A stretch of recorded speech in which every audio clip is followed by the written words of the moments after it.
Fit in 10 Nation, it is day 49, which means we are 70% of the way through the challenge. 30% more to go. And I want to remind you that you can still make a massive change. That's right, you can still make mega massive change. It's another 30% of the challenge to go. It's obviously a little more heavily weighted. It's a little more aggressive. Plus, it's not like you're starting from the beginning, right? It's like you're going through these next 3 weeks knowing exactly what you have to do, okay? You're not learning a system, okay? So you can potentially make, over these next 3 weeks, the amount of progress that you could expect in maybe 4 or 5 weeks at any other point in this challenge, okay? Let's be conservative and say 4 weeks, okay? So there's a lot here still that you can gain from, okay? Or I guess more appropriately lose from. Okay, I get a lot of questions about creatine. I know I talked about it briefly before in the past, but I'm going to delve into it a little bit deeper here because a lot of people want to know, what is the deal with creatine? How does it work? What are some of these new benefits that we seem to see? I should say, well, they're new in the sense that they are more recently discovered. So what is all the hype about creatine? Okay, so there's different forms of creatine that you can buy, but ultimately all that creatine does is it supplies another phosphate group, okay, to a compound called ADP, okay, or adenosine diphosphate. You've probably heard of ATP. ATP is what fuels muscle contraction. Adenosine triphosphate, what happens is when one of those phosphates is removed, essentially we get a release of energy, and that's essentially what powers or is primarily responsible for powering force production when the muscle contracts, okay? It is the primary fuel for muscle contraction, essentially, okay? Of course, the more force that we produce at one time, the more ATP we use. And so what happens is, obviously, if you're producing more force repeatedly, you're going to go through your ATP stores faster. But what creatine does is it delivers, or it gives, an extra little reservoir of phosphates to regenerate that ATP. And this is why if you use creatine, you'll find that right away, just in a couple of days, your strength will improve by 10 or 15%.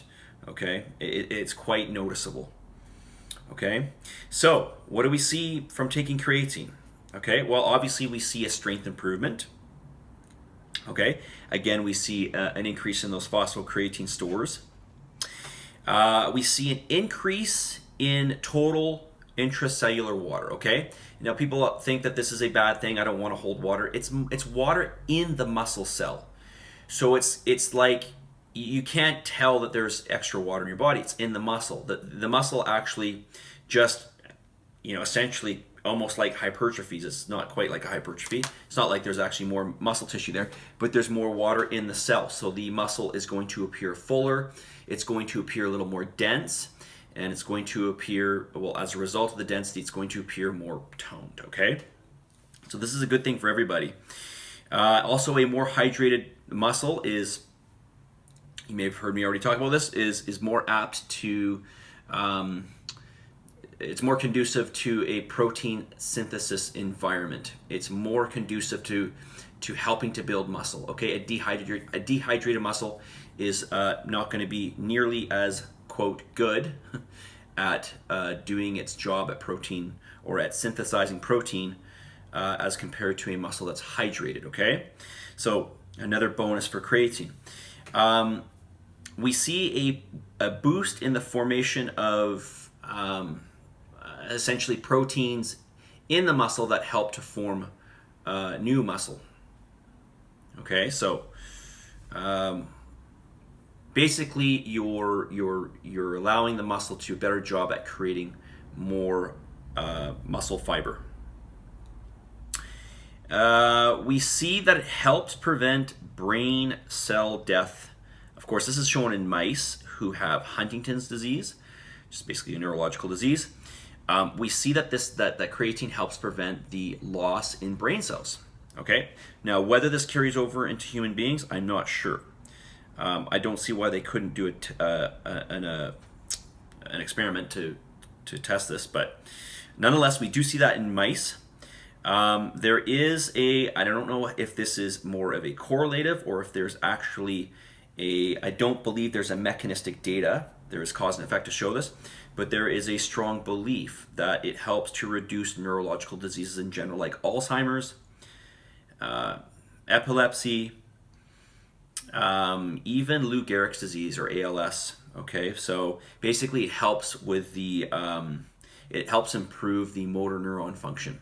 Okay, basically it helps with movement. Okay, it helps you to conduct or send efficient electrical signals down those motor neuron pathways, right? That's how we move. Okay.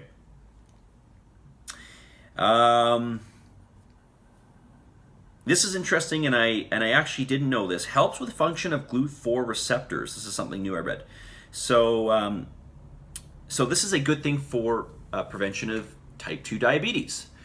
Okay, so basically what this means is your GLUT4 receptors are another way to allow essentially sugar or glucose into the muscle. So you don't have to use your insulin receptors, which require insulin. Okay, so the less insulin that we require, essentially the more insulin sensitive we become, the easier it is on our pancreas, the less likely that we are, the less likelihood of developing type 2 diabetes, okay? We see an increase in ATP in the brain, okay?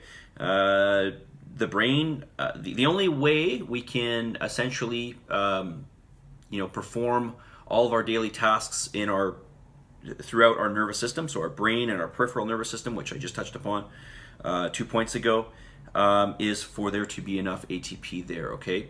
ATP is what is responsible for allowing this might be a little bit too much information, so let me just keep this into layman's terms. It kind of fuels the conduction of, it fuels the nerve conduction. Just think of it that way, okay? It increases dopamine in the brain. So this is very good for staying alert and being a little bit quicker on your feet. And of course, this is a good thing for depression, right? We also see increase in mitochondrial function in the brain, okay? So again, this is energy production in the brain. So lots of great benefits with creatine. The thing is, creatine is super cheap. So do I recommend taking it? For sure. Do I take it? I do. I don't take it all the time. I cycle on and off. But it does make a huge difference. I do recommend that if you want to use it for improving your performance in the gym, improving your strength, improving your muscle mass, then and there's other performance benefits as well, right? Even endurance and power, etc. I would suggest loading it, doing a loading phase. Okay, so if you want to know more about that, let me know. Okay. Oh my God, I'm already at 9 minutes. Okay. All right. Well, I was gonna get to another question, but I'm actually not, because that took me way longer than I expected. Okay. Message of the day. Surround yourself with people who elevate your game. Surround yourself with people who are positive about the positive things you do in your life. Okay, essentially.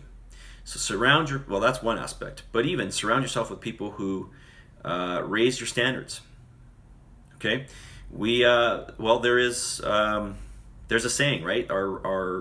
Essentially our reality is made up of two things: the thoughts that occupy our mind and the people we associate with.